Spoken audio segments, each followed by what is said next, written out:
Hey there, Soulies. My name's Caleb Maxwell, and this is the Soul Care Podcast. You haven't made a mistake. I am an unfamiliar voice to this podcast, but today I'm taking it over. I do have Gayle here with me, and I am going to dive into her story and give you guys a bit of the background, a backstory of why Gayle even set up this soul care healing, motivations. It's going to be super, super rich and give you the real juicy backstory and information on what is soul care. So how cool is this, Gayle? Thanks for asking me on. Thank you, Caleb. That is just the best. Yes, you're taking over. You've come in. And it's I was invited, though. You were invited, and it's just quite refreshing to be the other person, which is really nice. Take some of the pressure off. Yeah, you're always the one speaking. I know how that is. I got to get all around it. Now I'm just like, yeah, dude, what have you got for me? Well, I'll tell you what I've got for you, Gayle. You've set up Soul Care Healing, and you've been running this podcast for ages, helping people. You've been a wellbeing mentor and coach, and I want to know why. Like, why did you endeavor on this journey to help people in the way you do, and where did that all start? Okay, well, firstly, thank you. And it has been a really interesting short ride, short and steep, I can tell you that. So for those who don't know, I have been a hairdresser for 25 years, and it has been honestly, it's been such a rewarding career. There was very rarely ever, I can list maybe 2 bad moments in my whole career. I've had, and in 25 years, that's pretty remarkable. That is remarkable. Probably the one benefit for me who worked in that space with the general public is everyone who came in wanted to be there. So it's not like I was a bank or anything where people were turning up complaints. People had booked it. They were ready to go. They needed to be there.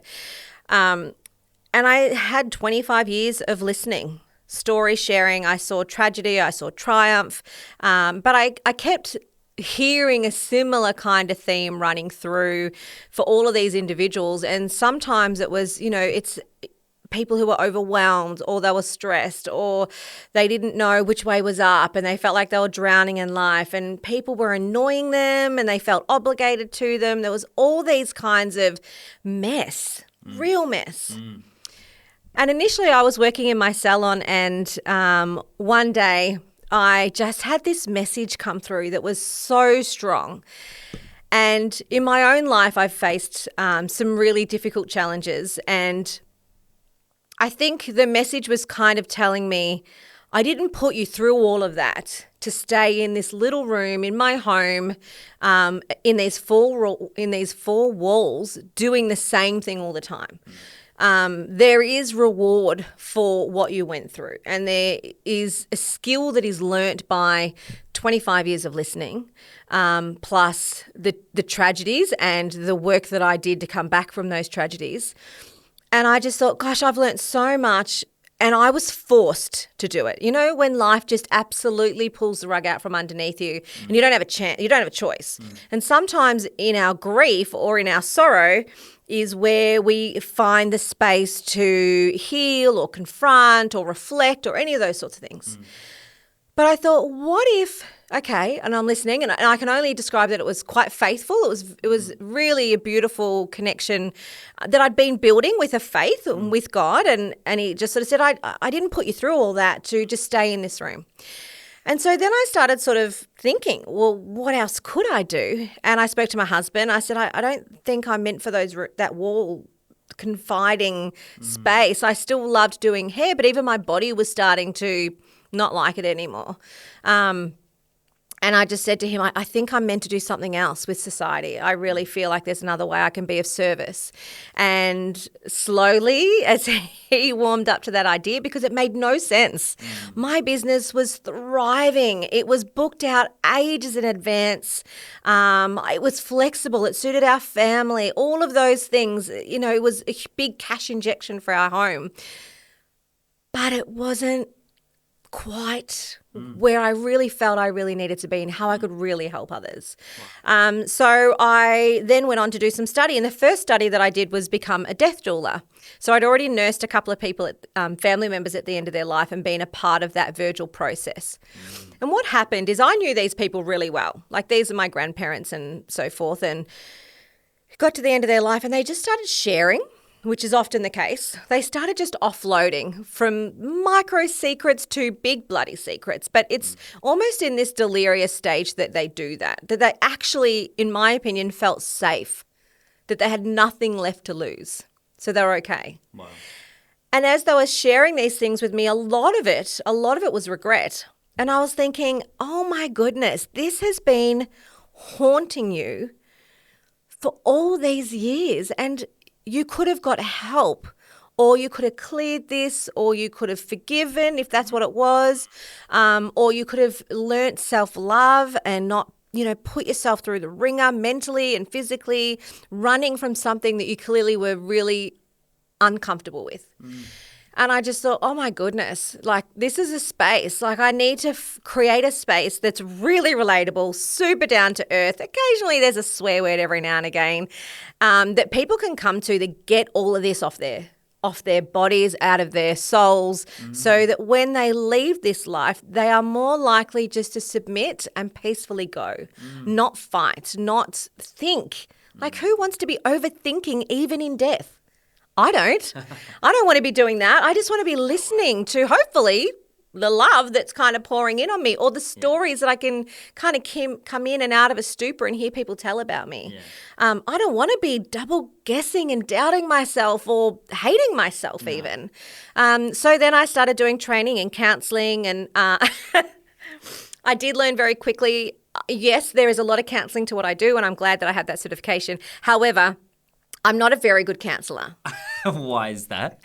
Because I like to be a part of the conversation. Yeah.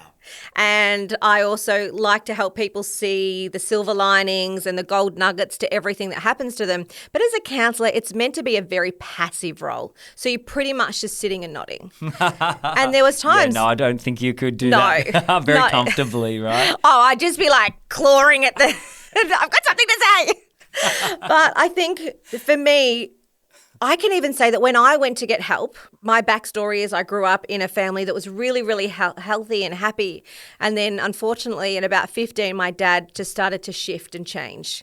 And he developed really quite bad depression and bipolar disorder.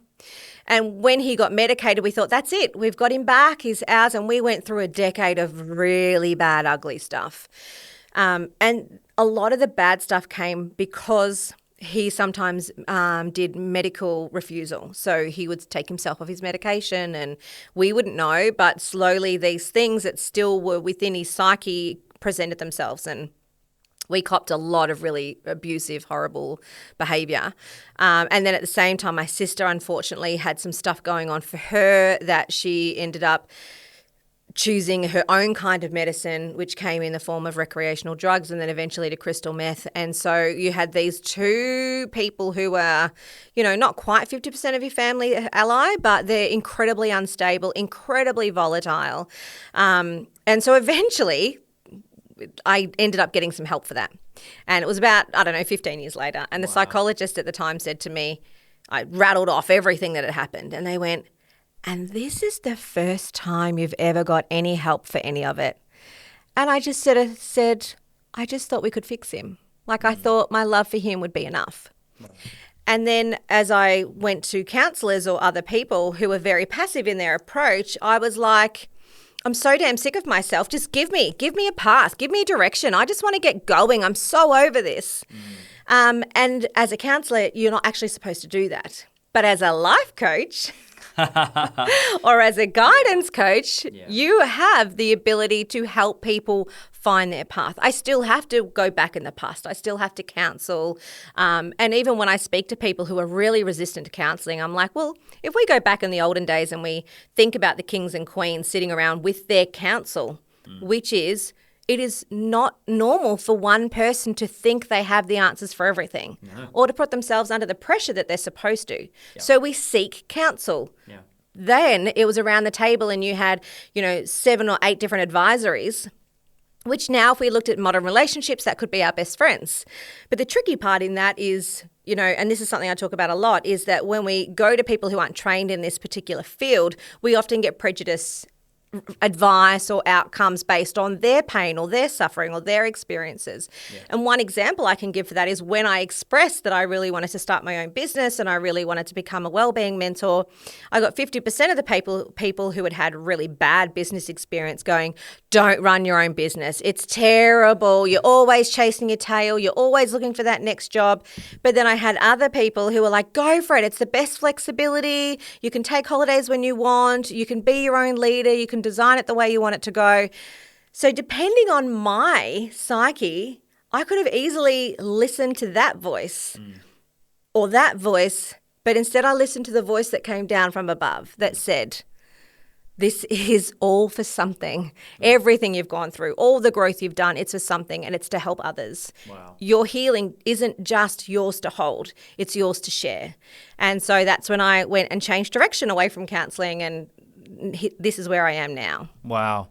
And I can hear and see that so many of the bits and pieces that, building on the foundation of 25 years of understanding how people think and how they react and hearing their stories, but then building the skills and the tools and through your own experiences, getting trained, it all contributed to what you find yourself doing now, which is helping people, being their guide through life's challenges and understanding how they can upskill.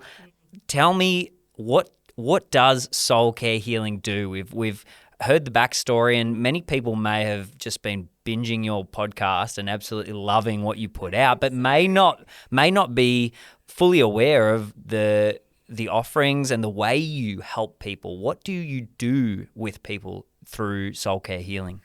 Oh my goodness, it's such a big question. And again, this came back to the messages I received early on. So once I sat and listened, and there was this big, huge picture presented to me that had a series of moving parts, depending on, like I said, initially when I started, thinking that death doula would be the way that I would go.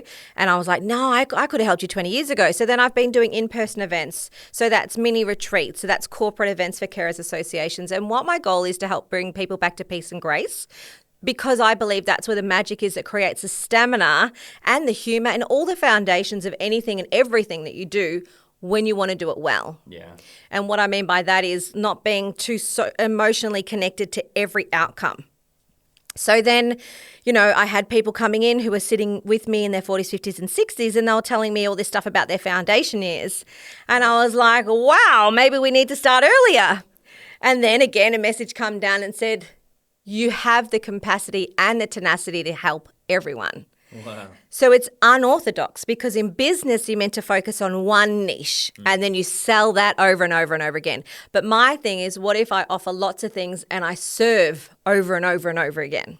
So yeah, we have a kids range that's got empowerment cards and colouring in things, and we've got a children's book coming later in the year that's all about inclusivity. And then we've got a women's range that's got, some toolkits and some things that are coming out in the future. Then we've got the podcast, which speaks to anyone, and I've got young listeners listening. So my apologies for the occasional F-bomb, but in context, I think it's okay.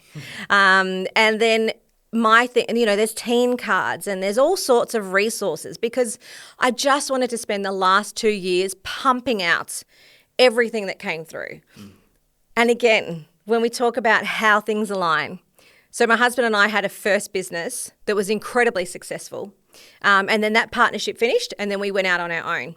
And for some reason, we just never spent that dividend that was there. And so I had a couple with my husband in the garden, I don't know, about 6 months ago. And I said to him, do you think that almost like the divination of what is happening for me was set long before we even recognized it was in our fields? Because I didn't know back then I was going to change careers, especially from one that was thriving. And I didn't know that I was going to get these sort of epiphanies of how I was going to use my energy and my time. And I said, all of that has contributed to the flexibility and the freedom of what I get to do now. And, you know, I suppose that's the thing. I'm just going to offer what I can. And I think, honestly, the universe and the people of the world, which we've got a few products that are going to be going global, but it's also that I'll just wait to see how humans want me to show up for them. And then if there's a clear path, bang, I'll help them. I love that. You speak about, you know, finding businesses about finding your niche, and I do a little bit of business coaching and pitch coaching, and it's all focused on that. But what I know of you and what I can see and what you're delivering is that you are 100% aligned to a specific niche, and it serves a lot of people in that, but it is emotional health and wellness that impacts every area of your life. And thank you for mentioning that, because that's something I talk about so much in previous podcast episodes and at my event. Is I truly believe, and I know this is something that some people won't agree with or they can't grasp, but I do think everything's connected. Yeah. And there are the threads that run through society that link all of us. And so while I might be doing something really random over here, don't you worry, it's going to come back and it's going to meet up in the end. Yeah. And even some people say to me, I don't really want to do the work that you do because I don't have time. I don't want to get upset because I've got something that I'm just shoving down deep. Yeah. And I always say the same thing. You know, you may not want it now, but everything I do is for the future you laying in that bed at the end of your life that wishes you had have taken the chance when it was presented to you, that wishes you had have been brave enough to stand in your vulnerability to say, I forgive you, or I stuffed up, or I wish I could change this, or I wish I could have a go at that. It's not you now functioning in your adult day-to-day life. I do everything I do for the you that's going to be laying on that bed at some point. And that you does not want to take any of this rubbish any further, no matter how confronting it is. Wow, that's so powerful, that picture of thinking about what the choices I make now, I'm either going to thank myself for, or I'm going to say, man, why didn't you? Why didn't you? We've talked about a few different resources and things that you have developed as part of Soul Care Healing, but I want to touch on one or two really big ones. Okay. One is the book. You've written a book. Tell me a little bit about what that is and why you wrote it. So that's when I always say God gave me my to be for by the head. Wow. He's like, you're going to do this and you're going to do this. And by the way, you're also going to be writing a book. And I'm like, I am? I've never written a book. I talked all the way through English or literacy through high school. What am I doing? And he's like, again, you have a story to share that is going to help so many families who were stuck where you were stuck, to help prevent loss, to help prevent anger and these feelings of dysfunction. So yes, I've written a book, and what's the date today? The something of the something? Yeah. some sort of year. Yeah. So it's what, 2025? Early 2025. February, mid-February. Yeah. We are at line proofing. We are doing internal graphics. We have a front cover. We are just about to send it out to a whole bunch of people for endorsements. Wow. And we have a book launch for June the 5th. So it's very exciting. It is probably the most underestimated thing that I've ever done in my whole life. As in, you didn't realize how intense it was going to be, or you didn't realize the impact that it could have? Well, I don't know that yet. But I do know that everything that I write about in the book is particularly around my dad's sudden death, and unnecessary and sudden death a decade or so ago when I first started writing the book. And, you know, I really thought a decade would be enough time to be able to share that story without it totally wrecking me all over again. And it wasn't, because it had so many complicated layers. And, you know, I thought I'm older, I'm more mature, and, you know, time's passed and wounds heal and all that sort of stuff. But when you see something black and white on a page, and life still goes on around you. And it was like I literally was transported back in time. And so I felt, you know, this didn't have to be this way, and he didn't need to go out this way. And why were we all, you know, stuffing around? What, you know, why? So I was able to help myself through that, and I could understand. And really I could see that if it hadn't have gone the way it did, our life and our family's existence, there would be lots of wonderful things we have today that we wouldn't have had if it hadn't have gone the way it did. For example, even, my sister and I talk about this. When Dad did die, she got really, there's so many layers of mental illness with drug addiction. She hit her rock bottom and the law forced her to do the right thing or you're going to prison. And it also came back to do the right thing or you actually are going to die. You're going to actually kill yourself doing this. And so the law stepped in, forced her to get clean. And then again, by the grace of God, she was told she could never have children. Dad died. She hit rock bottom. The law stepped in and she all of a sudden was pregnant with a child she thought she would never have. Wow. And so as we've done forgiveness and her and I have just like the most amazing relationship, I have a beautiful little niece that I truly don't think would be in this world if Dad hadn't have died. Oh.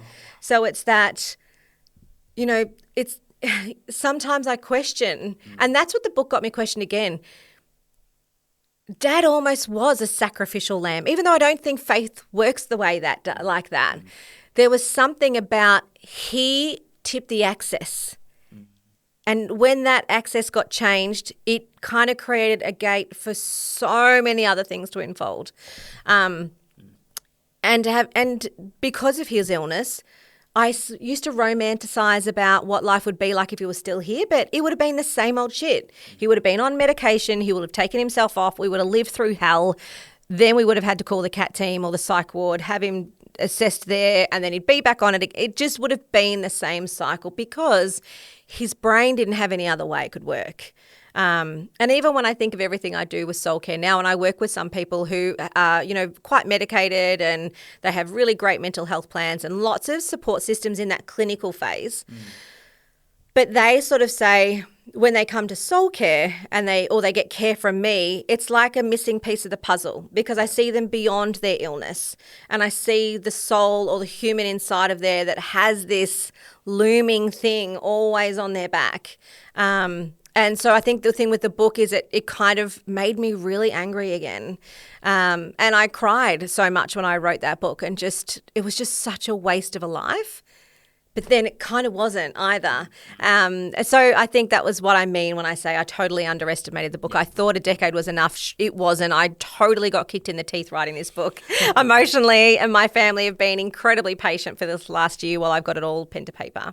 But then again, it's the healing and the process that I went through and the journey that I had coming back out of that as I figured out who I am when I'm not a carer or not in that caring role. I don't want to gloss over the fact that this book is an exposing of your heart, of your family, of some situations that happened that were incredibly painful, that were incredibly deep.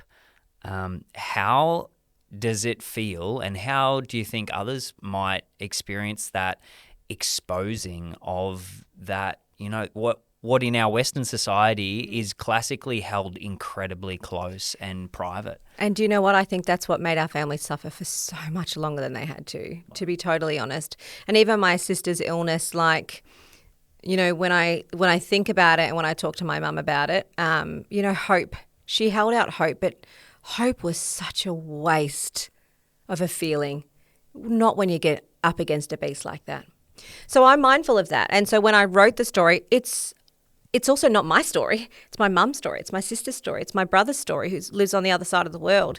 So I sat down and I said, look, I really want to tell this story. And of course, they were like, oh my God, what are people going to think of us? We hid it. Well, my sister didn't hide things very well, but we hid Dad so well. And the suffering so well. Our nearest and dearest knew, and my work colleague knew because he'd turn up at work and do all sorts of strange things. But I really wanted to be mindful and I really wanted their consent. And I also there's a lot of shit that happened that is not in the book, and where my family said, don't write about that. It's just so ugly and so painful. And I get it. And when they were like, oh God, what are people going to say? And my sister was like, oh gosh, I've got new mums at school that don't know that part of me. I had to just keep reiterating that the discomfort that it's going to cause, is that enough to outweigh not helping others? Yeah. Is that enough to make us do exactly what we always do, which is hide the truth? And if the truth set us free, then who else could be getting set free? And isn't it our moral obligation as humans that if we have knowledge that can help others, why would we just hold that for ourselves? There's some things that they're like, do not put this in, or, oh God, put it in, but whatever.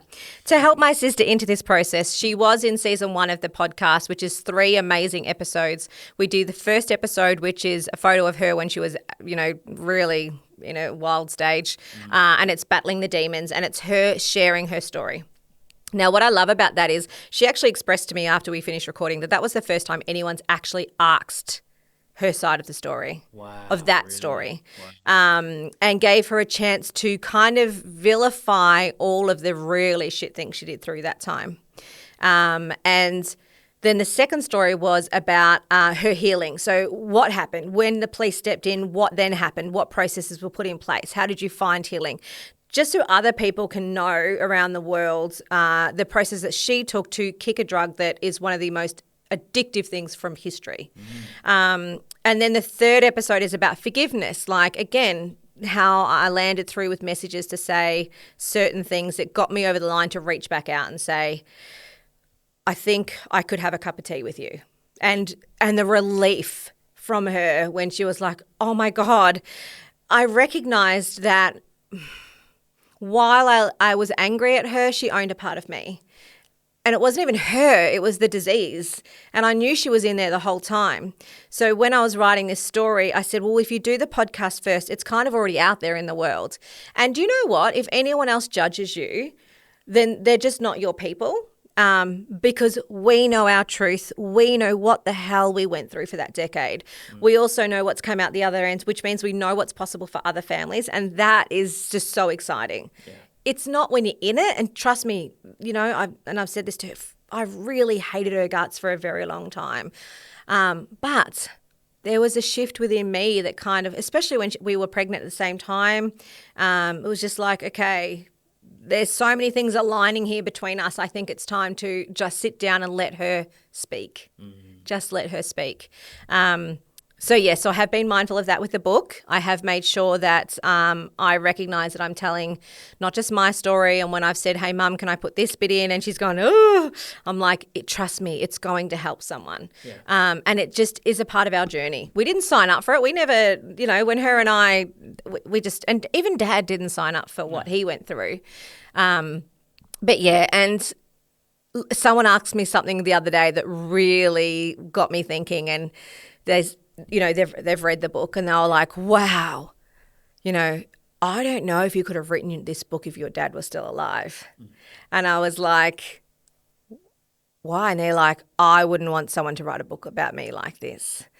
Now, what I said to this person was, yeah, I understand. And maybe I would have written it differently if Dad was still alive. But again, with my faith, I've even asked his permission. And I've written the story of his mental illness as a third person, which is how we ended up finding we could help him. Yeah. When we didn't put the blame on him that he caused this, this was the only version of him. And so when we created mapping out, looking after him, it would be, okay, so when this illness comes on for you, rather than when you do this, he became so much better at speaking about the choices he made through his mental illness as well. And so the book really, if I'm totally honest, it's written for the witness. So it's written for the witness that actually isn't the one that has the mental illness, but it's the one that lives with it, wakes up next to it, not sure what you're going to get, and it's not their fault. And so it's the book for the witnesses, the carers, the supporters. It's anyone who's suffered tragedy and grief, the healing that can come from recognizing that grief actually is space. And space gives you very good clarity of what's important and what you value. So you can do a level of relearning about yourself and comprehension as well. So yes, the book, it is confronting. And there are some bits and it was like, whoa, geez, that's a bit tough. But that's just how it was. And we've got to stop hiding things. We've got to stop pretending everything is okay, because that is how people get sicker. Yeah. Tell me, it sounds like, and I haven't read the book yet, but when someone does read it and say there are a bunch of things that come up for them, and there's parts of it that are really triggering. I want you to paint the picture of what soul care healing does for people, and what the vision for soul care healing is. I'm not suggesting that you've written this book to trigger people to need for them to need your help, but how did you kind of progress in your own journey? But then what's the vision for soul care healing as a business, and how you aim to serve people? Wow, it's so big, but I'm trying to simplify it. I think, first of all, really fundamentally what we are about is living a quality of life that you're proud of, warts and all, so that when you get to the end of your life, you can hold your hand up and say, I sincerely did, loved and lived the best I could.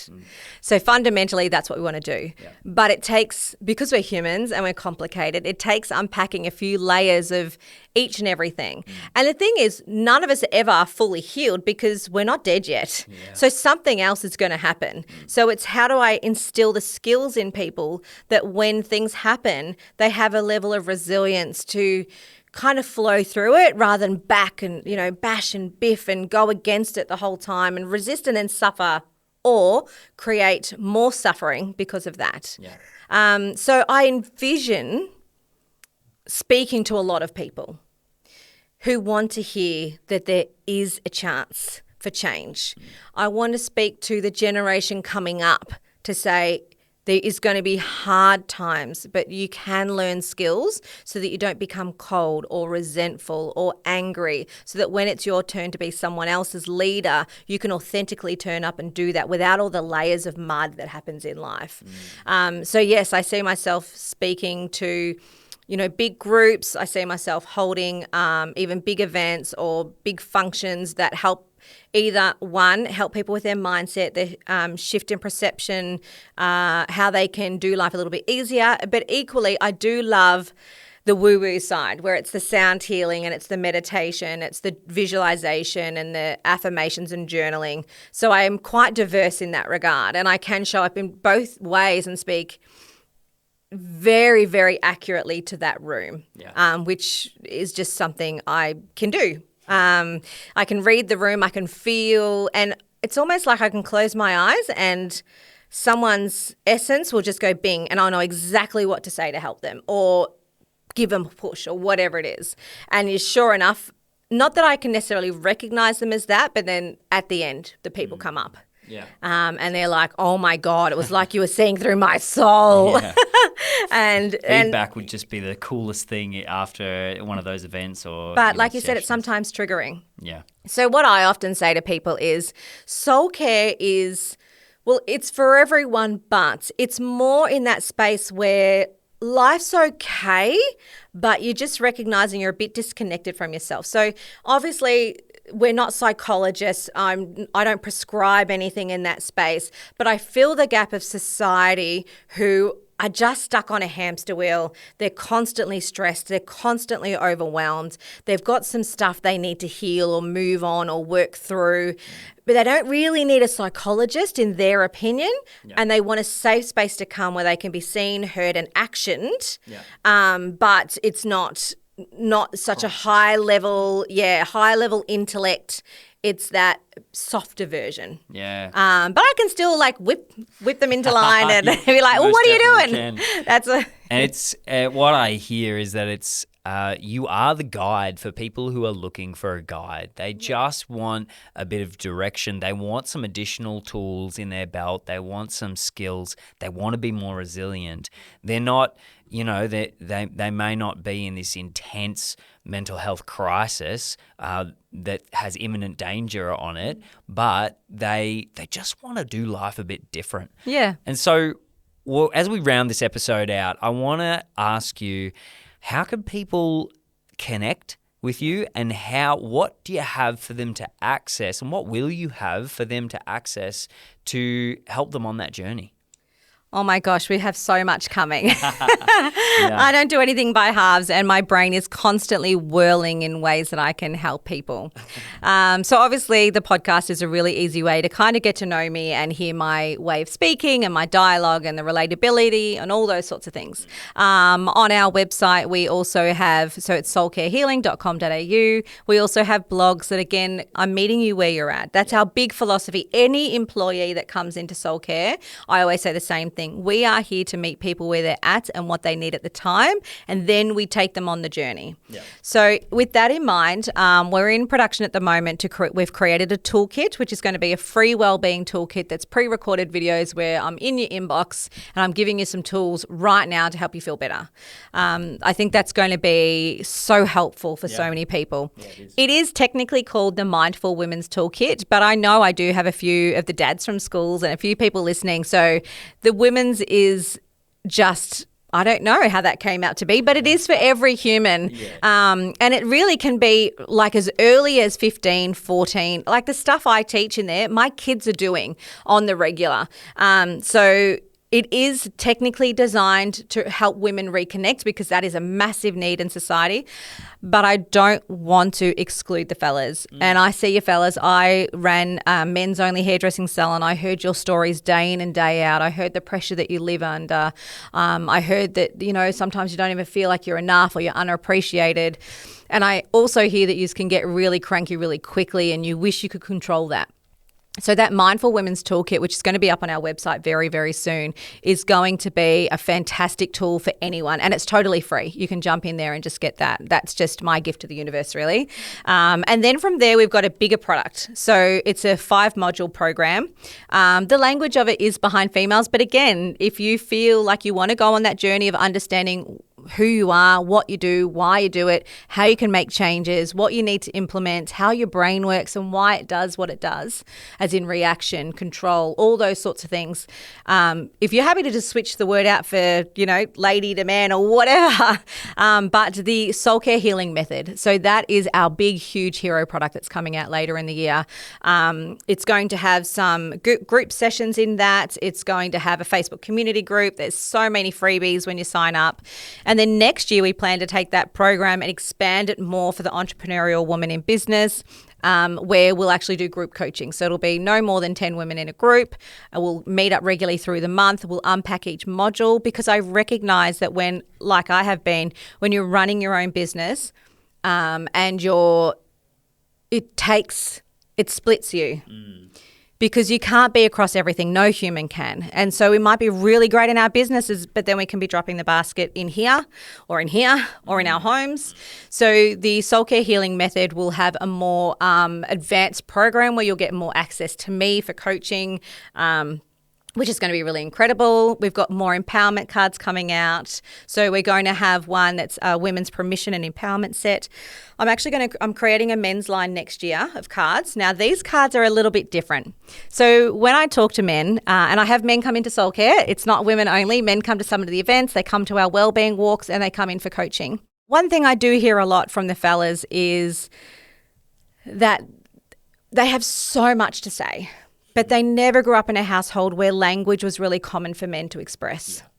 And so I thought, wouldn't it be cool if we could help men learn this language and we could help them, give them some simple sentences that when, their teenage daughter comes home and says, he dumped me, he did this, we actually have something really valuable to say rather than, he's a prick and he doesn't deserve you.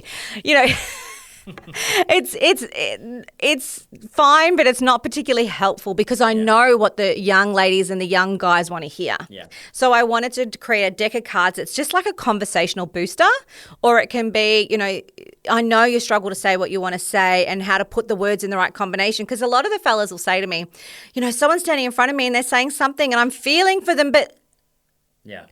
And then just when I get all the words in a sentence, they turn around and go and they're angry at me because I didn't respond the way I was supposed to, but I just couldn't get the words to form. It's like they're all up here and I'm trying to put them down to form a sentence, and then I go to say it and they walk off angry at me because I didn't support them. So it's those sorts of things. So creating a bit of a language toolbox that fellas can have, that when something comes up, you're like, what did that card say? That's so good. Yeah. I can just hear all the guys listening to this going, can you just give that to me now? Is that all right? I could use that now. Yeah, and there's a couple of other sets coming out. We've got a children's book, and then honestly, the world is my oyster. Yeah, it is. And so until my husband says, "You've done enough. Stop spending our money," then I will forever and ever be in service. Obviously, I just have to be mindful that I am a mother to 3 people who need me more, and not more, but they deserve me most. Equally, I am married to a man who also deserves to have a female that when I'm home, I'm home. Yeah. If that's the absolute minimal I can give him, I think he would be very content with that. It's when you run a business and you go home and you're so mentally still in that regard, especially when you're passionate and you're happy about it, it can be really hard to even remember that other people are around you. And the same for him when he comes home and he's got a lot on his mind and he's really tired and I'm trying to spitball all these ideas. I just recognize that he's just not my audience for that, and definitely not at bedtime when he's just like, I just want to sleep. And I'm like, I know, but everyone's asleep in bed. The house is silent. And this is where I make my magic. So do you know what we've done to counteract that? We just have a bit of a family, like a marriage agreement that, because he goes to bed quite early and I want to spend time with him. So I'll go to bed most nights with him. But there's one night of the week, maybe 2, where I stay up super late and I just get all of that done because I have to outpour it, because I can't do it during my working day because it's so consumed with other things and projects. But in the silence of the night, it's like when all the gold comes. Yeah. And he's not my audience for that, and that's okay. He's not meant to be everything for me. Yeah. We're sold that, but it's not real and it's not sustainable. Yep. And so I have 2 nights of the week where I'll go and give him a kiss. He falls asleep. I'm out there just brainstorming and drawing and planning and, reading or listening to podcasts that I find really, really interesting. And that works for us. Love it. That works for us. And it's sort of like this agreement that just, I know I would want you to come to bed with me every night. I want you to be in there with me. But I know that is just almost drives you a bit crazy, where I'm just like, yeah. Yeah. I'm like scribbling things down on a notebook. So it's all a balancing act. And that's what soul care is all about. Yeah. How to balance your soul so that you can go through life living in a way that is abundant. Giving, sharing, receiving, all of it. And doing it with a smile on your face because you genuinely are so delighted that you get to be alive. Gayle, thank you so much. That's a great place to round this episode out. It has been so rich with insight and history into your own story and what you've done to bring that heart of service to the world around you. So thank you for the honour of allowing me to come here and pick your brain and dive into your heart. It's been really fun. Oh, thank you so much for coming on and for kidnapping this station for just a little while. You are welcome anytime you want to come back. But I think we're all doing our part, aren't we? Or we're all trying our best to do our part. Yeah. But as you know, Soulies, thank you for listening to, this is probably our longest maybe of this season. We hope that you've enjoyed this conversation. It gives you a little bit more insight into me, into why I do what I do, where I'm going with it. And if you want to jump on board, you can visit our website at www.soulcarehealing.com.au. And if you want to grab that toolkit, it's going to be available from April. Just click on the banner and you'll be able to receive that into your inbox. So take care, Soulies. It is always wonderful having your ears and your eyes and your heart. Take care. And that is all for today, folks. I feel so grateful and blessed to be able to share these stories with you and to bring us together as a community. I'm Gayle Wilson and this is Soul Care's podcast, Naked. You can find further resources at my website, soulcarehealing.com.au. These resources are designed to support you and your family as you experience big emotions through this journey back to empowerment, healing and self-connection. Don't forget to follow and subscribe so that you can get notifications on the next episode as it lands. Take care and just be kind to yourself.